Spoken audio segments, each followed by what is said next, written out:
The Lisbon MBA has 2 deans and 2 schools.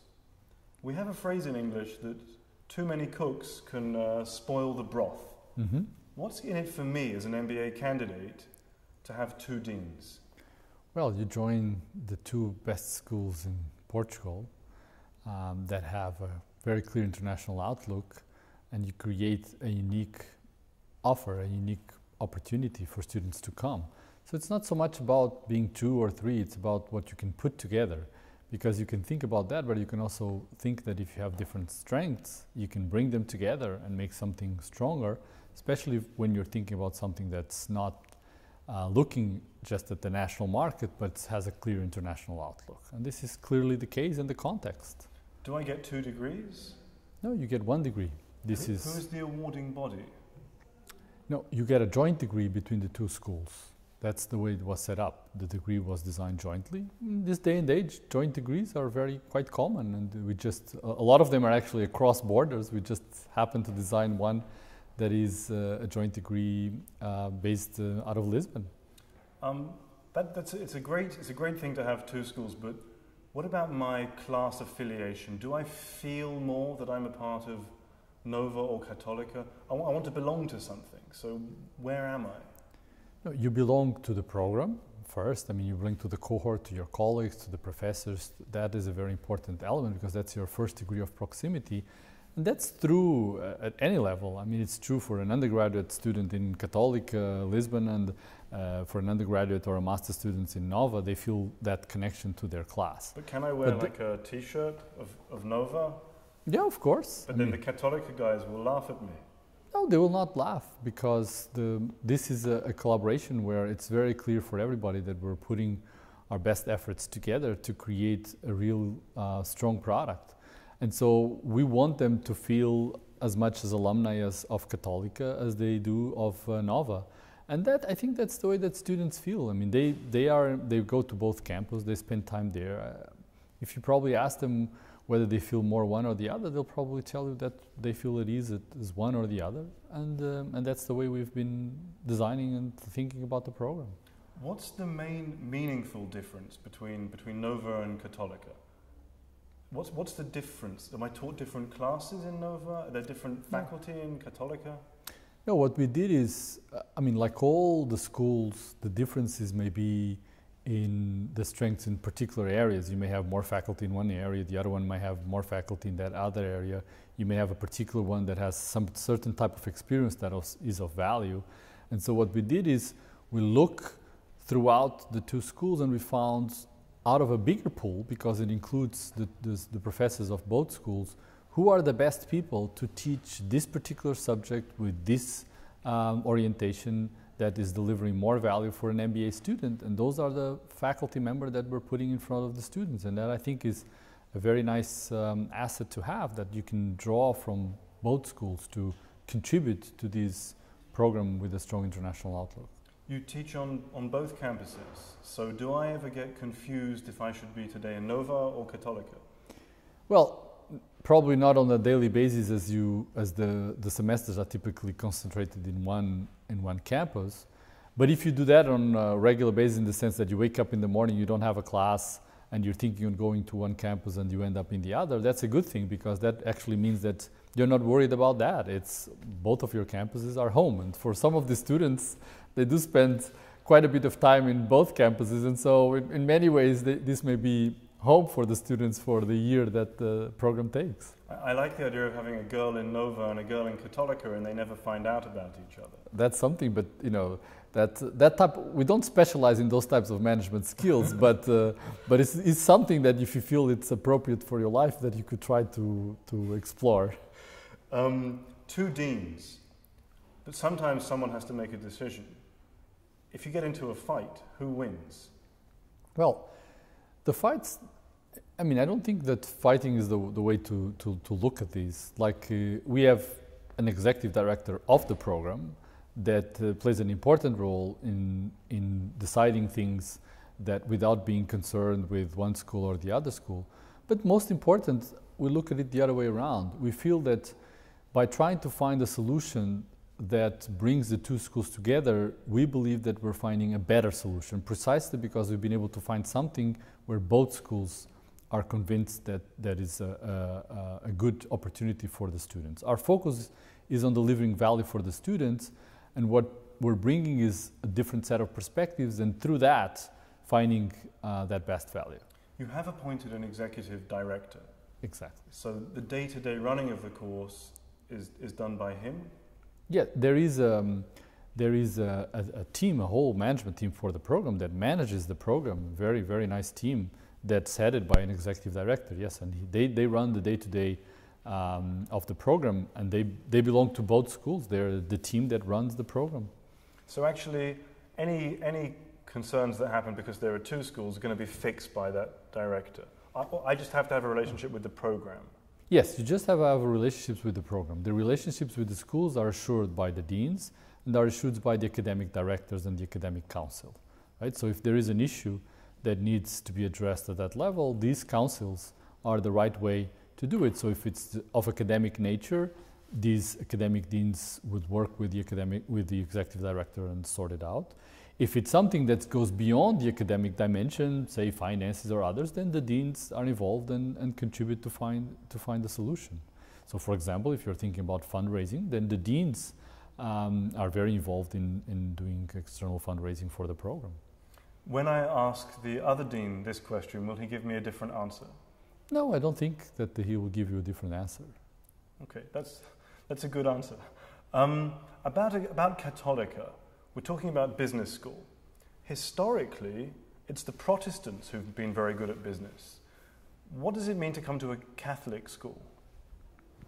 So, Católica Lisbon is the school with a very strong tradition in this area in Portugal. I mean, in fact, the first business undergraduate degree created in Portugal was created at Católica Lisbon.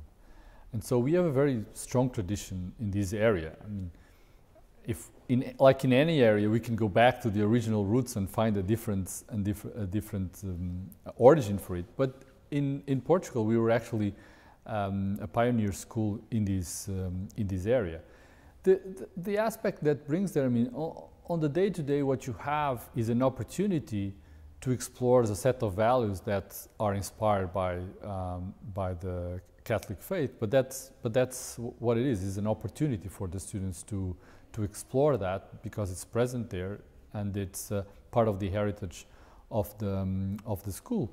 But it's your choice, because we are a very multicultural school. We have, Jewish people in the faculty, Orthodox, so we have a very, certainly atheists, so we have a very variety of people in the faculty, because it's really very open school. And so it's more of an opportunity in the context than anything else. Okay, I'm going to ask about MIT, because I noticed that there's another dean floating around. It's not just the two of you, there's also an MIT dean. Is that right? It's not necessarily a dean. MIT as a dean for international programs that are concerned with several collaborations. In our case, we have somebody at MIT that's the director of MIT that works with us on this program, because MIT is very involved in this program through the period that the students spend there. So they spend an important period at MIT. 1 month, right? 1 month during the summer. But also MIT comes to participate, for example, through the Friday forums and the variety of other initiatives that we have. So we've been fortunate enough to develop this strong collaboration with MIT and strong involvement.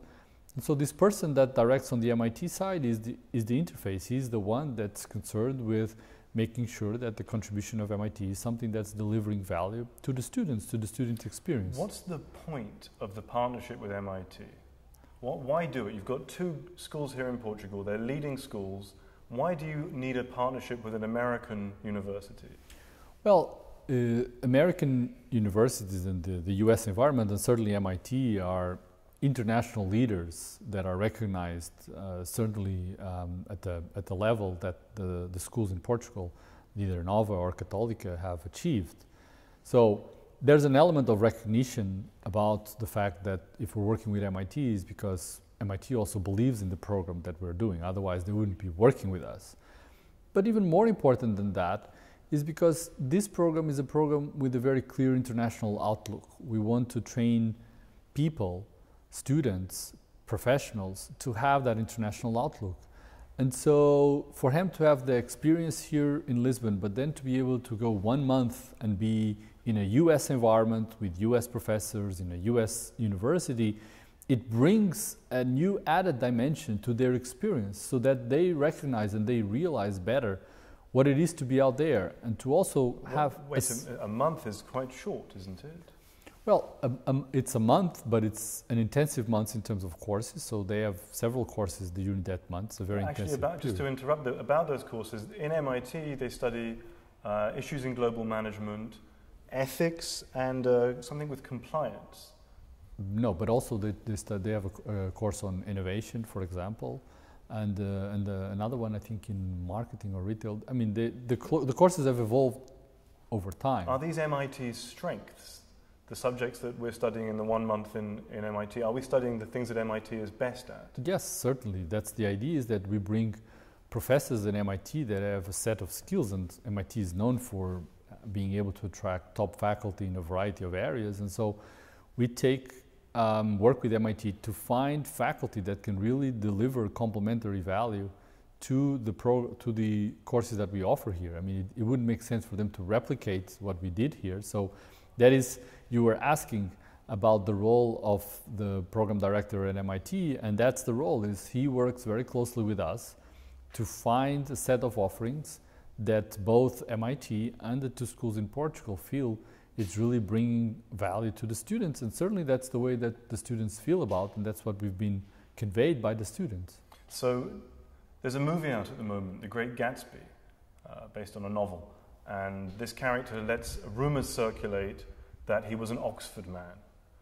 And when he's confronted, it turns out that he went to Oxford for a few months on an exchange program. MIT for 1 month at the end of the program in June, is it a bit like a Great Gatsby MIT experience? No, I mean, the experience has its value, but the students have a degree from Católica and Nova. That's the degree they have, and they have this experience and this certificate from MIT. And it's a valuable experience. The students tell us that, otherwise they wouldn't make sense for us to continue it. And MIT also feels that it's a valuable experience, and so that's why we did it. We don't think we're overselling or underselling. We think it's an important, valuable experience that provides a flavor and a sense of perspective. Because you were saying that yes, 1 month is short. But 1 month is also not 1 day and not 1 week. And people go and do sometimes, programs of 1 month, advanced management programs in a variety of areas, and they get that perspective from that school. Through this program, we're giving them a 1 month opportunity for them to understand what it is that is taught at MIT, how it's taught, and for the campus. And that sense of perspective is very important because it also gives them a sense of understanding that what we are offering here at Católica Lisbon and at Nova through the Lisbon MBA is not very different in many respects to what MIT is offering. And that is certainly one of the important elements of the value that we believe that our program is bringing to the students, is that we believe we're offering a lot of value to the students. And we want the students to understand that. The course. There's something very important mentioned in the course about uniting the brain hemispheres. I guess the left and the right. I wouldn't even want to go in. The back and the front. What is all this about? Well, in the Lisbon MBA, we believe that there is what you learn in the courses. Which bit am I using now? I think you're using both, hopefully, Yeah, I don't know. Well, but that's the point here, is that we believe in the Lisbon MBA that there's a sort of technical content that you learn in the courses. But there is an element of creativity, of intuition, of emotional intelligence that we believe are important assets for the manager. And that those people can become aware of those, they can understand of their own limitations in some of these, and to work on them and to develop. And so what we've been developing as part of the Lisbon MBA is precisely to create an environment where the students not only learn the technical content, but they're given a structured good opportunities for them to develop this other complementary set of skills that we believe provide them a leg up in the market, certainly when they graduate, but more important, when they become managers in their day-to-day. Specifically what? Can you name a specific skill from the other hemisphere, not a technical skill, that I will develop and finesse in this course? Well, creativity or emotional intelligence are certainly two ideas, right? And Does that mean I can cry in movies? Emotional intelligence? Well, you can cry in movies, but maybe as important, you can understand when somebody else is about to cry in a movie before they do. That would be a good skill. Exactly. And so that's more the part that may be interesting, because you get a better sense to understand how others are reacting emotionally. And what we know, even for research, is that the emotional dimension does influence a lot the way people behave in organizations. And so realizing that, and there's very strong research that shows that nowadays, we felt that one way to differentiate the program is to very clearly have a set of initiatives that really work on those skill sets of the students. Is that the Friday Forum? Is that what Friday Forum is about? Yes, the Friday Forum is one of the key elements through which we develop those. We create a unique set of contexts in the Friday Forums by which the students are put in situations, contexts, and programs where they develop several of these skills. And I noticed there was boosting creativity, inspiring others, managing my true self. If they are very important things to study, why do we leave it till Friday at the end of the week when everyone's completely shattered? Oh, I don't think it's completely the way that they're completely shattered. I think it's the way, it's just that, you know, we don't see it as beginning of or end of the week in that sense. I mean, it could be Monday forum. It just happens to be Friday for organization. It's not so much on that, but you can also think about it the other way around, that typically those skill sets are more useful and extremely useful in situations where you may be under a lot of stress. So if that is the concern, that by Friday people are more stressed, that may hinder their ability, we may think about it the other way around. If even under those circumstances, they can develop and work on their skill sets in those dimensions, that certainly provides them a good set of tools and a good understanding of how to apply that in context when they are under stress in their organizations as managers and leaders. Friday afternoon, Friday evening, I'm usually completely drunk. Can I have a drink at least at the Friday Forum? I think several of the activities involve drinking, but not all of them. But the nice thing is that we try to think about the Friday Forum in things that have an important structure, but there are also things that are fun, because we want to create a non-traditional learning environment on some of those. And so if you're singing Fado, you can think of it as a class, which is in effect, you're preparing yourself to sing a Fado song. But it's also something that's supposed to be a fun, to do it while having fun. And that was the secret of trying to think about the Friday Forums, is to create context where very deliberately we are training a set of skills on the students, but are also doing it in a fun, different environment that is increasing the camaraderie between the students, and that provides a segue into the drinking that you were just describing. So thinking about that Fado, I'm thinking about Lisbon, and my imagination about Lisbon is a very romantic, relaxed, touristy place by the sea. Why is that a good place to do business? Well, certainly Lisbon is a good place to do business in per se, and we have many wonderful companies here, and the companies that we have here really like to be in Lisbon. But what our Lisbon MBA is really designed to prepare people for an international environment. So in Lisbon, what we do with the students for a year is to provide them an appropriate context for them to learn about that international environment. And we do that through the companies that exist here, the multinationals and the Portuguese companies that are abroad, that participate in the program through seminars, through a variety of other ways. And by engaging the students with the business community, certainly here in Lisbon, but even beyond Lisbon, in Brazil or in China. And so Lisbon, we think of Lisbon as a platform city. But I am in Lisbon. And I just got here in a taxi very, very cheaply. Is the economy suffering at the moment? There's been a lot about that in the press, that Portugal has not got a very strong economy during and after the recent recession. Yes. So in Portugal, like in Lisbon, you have all sorts of things, right? I mean, you have businesses that are not doing very well and your businesses that are thriving. The multinationals. Not only the multinationals. The other part that I think is thriving, and it's a growing culture, but it's a culture that the Lisbon MBA is very much part of, is the entrepreneurial culture.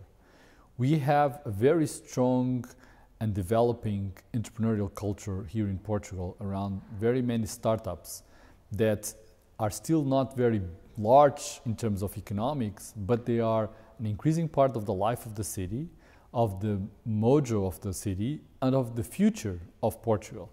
And what the Lisbon MBA has done from the beginning is to really link to that culture and to have that culture part of what is the experience of the Lisbon MBA. Is that the entrepreneurial hub, action learning? Yes. Is that where that fits into the MBA? Exactly. That's the way, the most visible way. So the Lisbon MBA has a very strong collaboration with the Startup Lisbon, which is a very, very strong incubator here, is in the top 10 internationally in terms of incubators. And the Lisbon MBA has been very involved. In fact, some of our alumni have created firms that are there. We have our students doing projects with the companies in the Startup Lisbon because of this very strong collaborative environment that we've created with Have I ever heard of any of these startup businesses? Probably not yet, but you will, believe me, in a few years, because some of these are bound to become very strong international players over the next few years. What jobs do your graduates do? Well, our graduates fortunately do a variety of jobs. The most important one ends up being consulting. But then we have many people that also do work in telecom, for example, and technology, because we have a strong cohort of people with backgrounds in engineering. I realize that I prefer Nova to Catolica. Can I just get my degree from Nova and that's it? No, you cannot. The MBA degrees are given by both schools. Please? The MBA degrees are given by both schools, so you cannot choose which one you are going to get. This is a joint degree by both schools, so that's not an option. Actually, this is part of the interesting experience, because there are plenty of other degrees that you can choose from Nova or Católica, but not this one. So that's what's so interesting about this, because we have this area of cooperation and several other areas of fierce competition. So this is a model of cooperation in one program and competition in the other program. And is there ever competition inside the program? No, I don't think there is any competition inside the program. That's why since the very beginning we decide to create this independent foundation where we park the program. So all the daily matters of the program are run independently from the deans.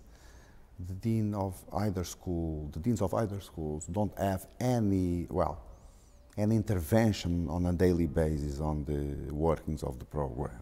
That's very convenient. So somebody is the executive director. Yeah. So what do the deans actually do? The deans actually make sure, the deans sit in the board that governs the foundation. So the deans, and of course it runs it runs the program, but not on an executive basis. So we make sure that the program fulfills its mission, that everything is according to plans. We choose the Director General. Director General reports to both deans. So in that sense, we have a control, but not a hands-on control, a more remote control. So I think that is pretty much like if you have in companies where you have this dual model of governance, where we have a president and a CEO, and the CEO reports to the president, but the CEO is really in charge of the daily business of the company. It's pretty much like this. We have a CEO, which is the executive director of the program, and he reports not to one president, but to two presidents, which are both deans. Thank you. That's administration. It does sound a bit complicated because I guess an MBA is not exactly it's not the same as a business. Mm-hmm. But what's in it for me anyway? I mean, maybe I don't need to care about all of this. Why do I care?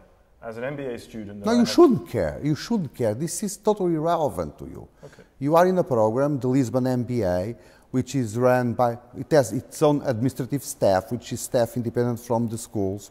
It is as if the two schools have founded a company, which is called Ulysses Foundation, and this company has a program. So we are the remote owners of the program. So what you should care as a student is about the quality of the faculty that's allocated to the program, to the quality of the service that the program provides, and to be sure that the two schools that are backing the program from the academic point of view are themselves highly ranked in the Financial Times, for instance. So you have schools that have academic credentials, they are Triple Crown accredited, they have all the accreditations that you can get in the world. So, and those accreditations kind of, since they back the MBA, those accreditations also back the MBA. Well, that's where I'm confused because the schools are accredited. And the program is also accredited. Because the accreditations, there is only one accreditation for programs, which is AMBA. And the program got accreditation. There's also EQUIS? But EQUIS is not for programs, and AACSB is not for programs. Those are global accreditations for schools. So the schools have EQUIS, both schools have EQUIS and AACSB. And the Lisbon MBA has AMBA. So that's it. There's no... That's what happens actually with schools that have the MBA program. When we have the MBA program in a school, the school is EQUIS accredited, not the program. There is no EQUIS accredited MBA. This is something that doesn't exist. So the question I think that's on a candidate's mind is, can I go to my professor at Católica today and say, hey, I've got a class in Nova, and go to my professor in Nova and say, no, hey, you cannot. No, because there is no such thing as classes at Católica and Nova. Forget Nova and Católica from the administrative point of view, from the daily running of the program. But where do the schedules, the schedules are set so that this class, one quarter is in Nova, the next quarter is in Católica, and so on. And as a matter of fact, the schools are just half than a kilometer apart. You can walk. They are walking distance one from each other. And do I love living in Lisbon? Yeah, you should, because, well, it depends on your age bracket. For people under 25, the Wall Street Journal just elected Lisbon as a top 10 attractor of people. What happens if you hit 25? It just becomes No, I don't know, because that's the way that they do those rankings. You know, rankings have criterions, and I think they have asked people under 25. So that's what they report. So Lisbon is a wonderful city, great weather. It's very cozy. It's small and yet cosmopolitan. It's very safe. It's very tolerant. It's very open. It's quite inexpensive also. It's also inexpensive in relative terms. So it's quite a treat to live in Lisbon. Is it inexpensive because the economy is weak? No, it's inexpensive because some countries are more expensive than others, because pretty much the same thing like, say, London being more expensive than Dublin or Lancaster or Manchester. So prices differ across locations, so they offer differ across capital cities. So that's a basic fact of economics. It doesn't have anything to do with the economy being depressed. But there must have been some... Can we learn something from what's happened during the recession in Lisbon? What do you mean? Well, I'm here to study business, and I'll be looking at different markets and different cultures, and I'll be looking at booms and busts as part of my studies. Yeah. Of course, you can learn from from the Euro crisis coming to Lisbon. We have people coming from Brazil to learn about MBAs in Brazil, to learn about the Euro crisis in Lisbon. And you can learn from that. You can learn from adjustment in the periphery. You can learn pretty much the same things you can learn in Spain, you can learn in Italy, and you can learn in France, I guess. So those are the things that you can learn. But here you can learn lots of other things you cannot learn in other countries. Some of the fastest growing regions in the world speak Portuguese. Nobody speaks Italian. Nobody speaks French. Sorry about that. And very few people speak German. So, but lots of people speak. But practically. No, practically. What can I mean, the girl from Ipanema. No. It's not practical. No, so that is the question. Why is Portuguese? No. What's weird is to want to learn French. That is weird. Not to learn Portuguese is not weird. Actually, Portugal has very unique set of circumstances. First of all is that it has all the small country advantages. Big countries tend to be parochial, inward-looking. Small countries, and the Netherlands is one of those examples, doesn't have any alternative but being outward-looking, being open. So Portugal is a very open society, very cross-cultural sensitive. And that's really an asset in today's world. So that's one of the advantages that's studying.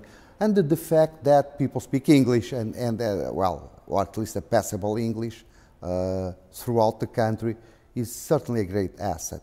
So that's the first thing, the small country. The other thing that's very important is that we are a bridge between Europe and this part of the world, the South Atlantic, the part of the world where the Portuguese is the dominant language. Can I study in Brazil as part of the course?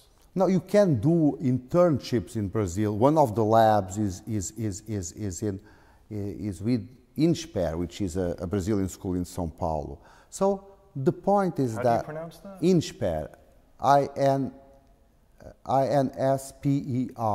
INSPER. INSPER. INSPER, inspire. Think of inspire and say INSPER. That's where they got the name from, from inspiration. But the point I was trying to make is that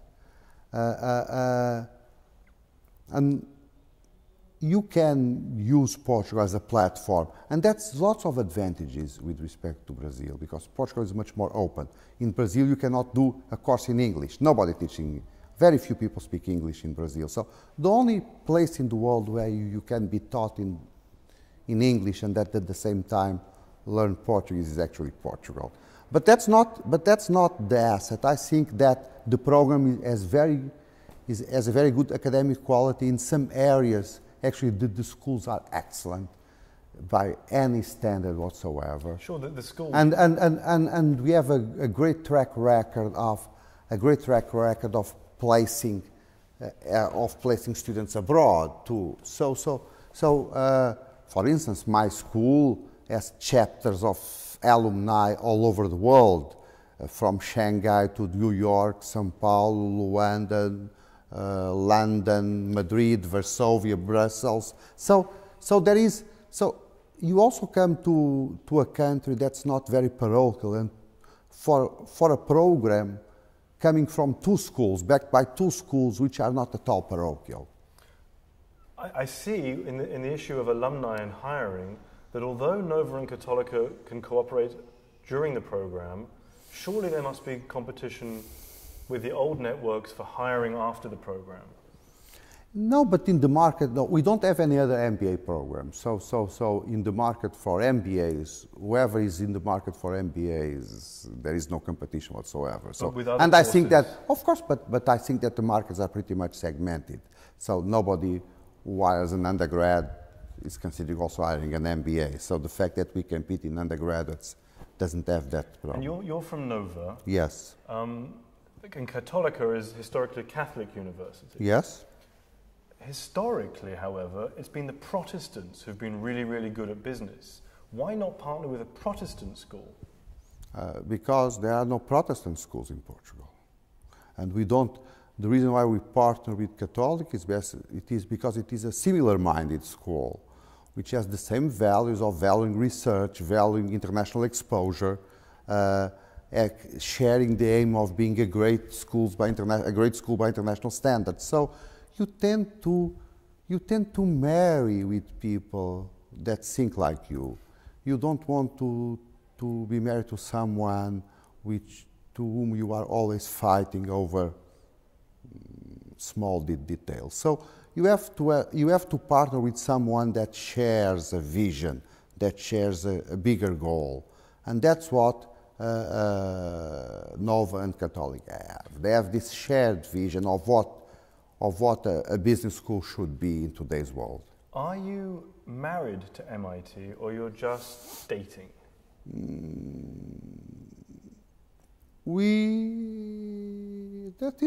I don't know. Since I've been married for 35 years, I forgot what dating is. But no, I think that we have an arrangement with MIT. Let's put it this way. Like a king-size bed?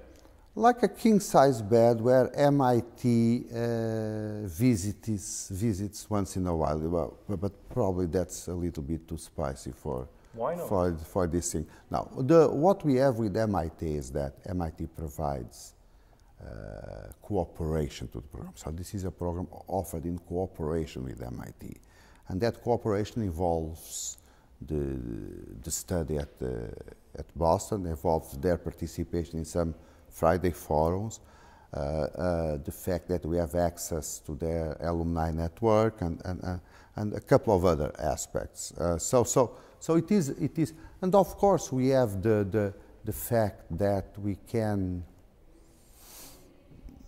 show off MIT is also important from the branding standpoint. No, I'm glad you said that, because 1 month in Boston, by the time you've got there, had a few slices of pizza and been to a few classes, you're not really an MIT person. You just... No, you are not, but nobody pretends that you are an MIT person. But you have good class at MIT, you have class with top faculty at MIT, you visit companies at MIT, and that's it. And students know that. There is no pretense that you are an MIT person. What does MIT get out of it? That is a good question. You should ask them. I think that they get access to good students. They have a program that's very well run. They have access to a network of small and medium-sized enterprises, which is the basic network of Portugal. So I think that they get, and that's part of their strategy. If they wish, they can get access to African countries, which is something or to the Portuguese-speaking African countries, which is something that. So you're a backdoor to Africa. I'm not backdoor to Africa. I'm kind of branding the assets, and Spanish schools have used their influence in Latin America a lot. So, yeah. Who do you reject when candidates apply? I'm not actually involved in the admission processes. We reject first of all on the basis of GMAT, but of course it happens that someone has a GM. But we interview students, so it happens that and our average GMAT is 620 or something like that, or 640. I don't recall exactly, but that's something that you may check. But once in a while, you have a candidate that you interview it and see it has a lower GMAT than average, and you think, well, this is an interesting guy. Maybe it contributes to the balance of the school. Maybe sometimes gender balance, sometimes ethnic balance. Sometimes I don't really know. For instance, if you have a school that's a little bit too much tilted towards engineers, having someone from an arts background, which may have more difficulty in GMAT, or from communication or from international relations. I'm recalling people in the past that have lower GMATs because, well, it's more difficult for them, the math part and things like that. Oh, they might do a nice addition to the package. They may contribute adding diversity. And when you care about diversity, sometimes we have surprises, GMAT-wise. On a Friday night, where are you normally? Myself? Yes. Oh, I'm at home. It's I've been a married man for 35 years, so all married men for 35 years are at home on Friday nights. But on the full-time MBA, Friday night when I'd normally rest or go out with a friend or be with my wife at home, it's the Friday forum. Yeah, but I'm not an MBA student. MBA student, part of the, there is a drill part of it on MBAs. MBAs are about learning, but are about also to learn it's about learning management, but also about learning to manage yourself, to manage your time, to work long hours, to have fun in the small bits you need. And that's part of the MBA experience. That's why people, when in the future they look back, they have these so fond memories about the MBA times. The sheer intensity, pretty much like you go to the army and you do the boot camp. So there is an element of boot camp in the MBA preparation. That's part of the attraction of it. So I don't think that they resent their. It's not only Fridays. I expect that they will be up Monday, Tuesdays, Wednesdays, Thursdays, and also Fridays. So that's part of the intensity of the program. What's the vision for you of the program? You've attained a good deal of recognition recently. Clearly the program has been growing. Let's imagine that it continues to be recognized more and more and continues to grow physically. The numbers grow. Yeah. But what about the heart of the program? What's the vision? Yeah, I think that the art of the program, at least the way I see it, and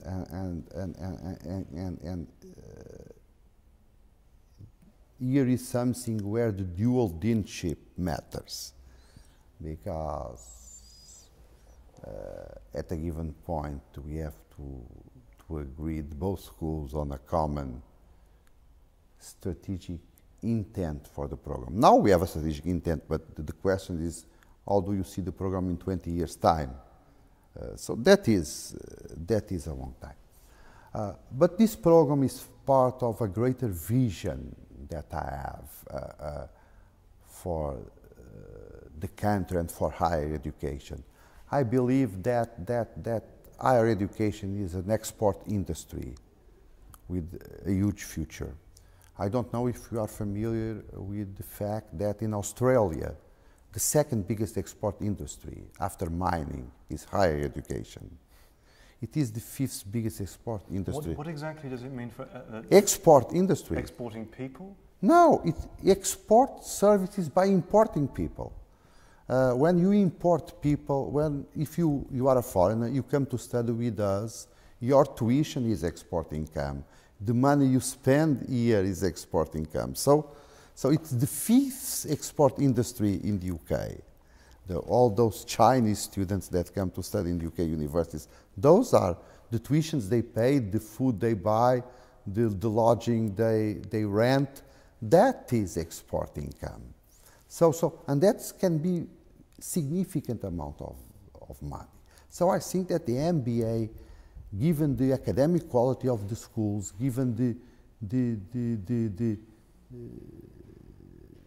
the amenities of the surroundings, studying in Lisbon, given the openness of the Portuguese society, given the international feature outlook of the program, that can be part of a bigger whole, which is a buoyant higher education export industry. So if you ask me what I would like to see the program in 20 years, I would like the program to be the flagship of a very significant export industry in Portugal. Which means lots of people coming to study here. Yeah, the capacity of attracting, not only in this program, but that's why I mentioned flagship. Yes. Being the flagship, the flag that can attract lots of people to study in Portugal, not only in business, not only in this degree, not only in business, but in a great number of areas. So that's that's why being in the rankings, that's why placing people well, that's why having good academic quality is so important to build this flagship program that can, not a flagship only for the schools, also flagship for the country. And for a candidate or for a graduate of this program? What would it be? Well, it would be a great opportunity to get a good education in a nice environment and a good job wherever he wants. And to be part of that bigger project. And to be part of that bigger project. That's a really good answer. Is there a question that you would like me to ask you? No, I think you have asked all of them, all of the relevant questions. Let me think about it. I think it was pretty good. You're satisfied that you... I'm satisfied that I've answered